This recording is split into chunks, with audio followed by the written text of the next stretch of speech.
Hello everyone. So today we are going to unbox Plugo Farm by Play Sweeper. It has got two boxes. The first one is gamepad and the next one is farm kit. So inside the gamepad we have got a pad.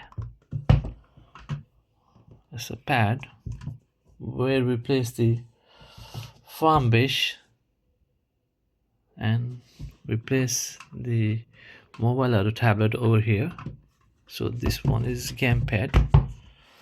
And the next box we have farm kit, lot of farm kit.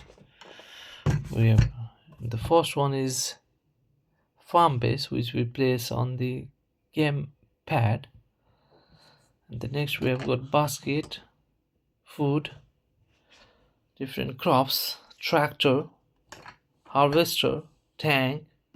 We have got sheep, cow, bee, and a chicken, and 8 flags. So we have got crops, we have got animals, we have got flags, we have got bucket.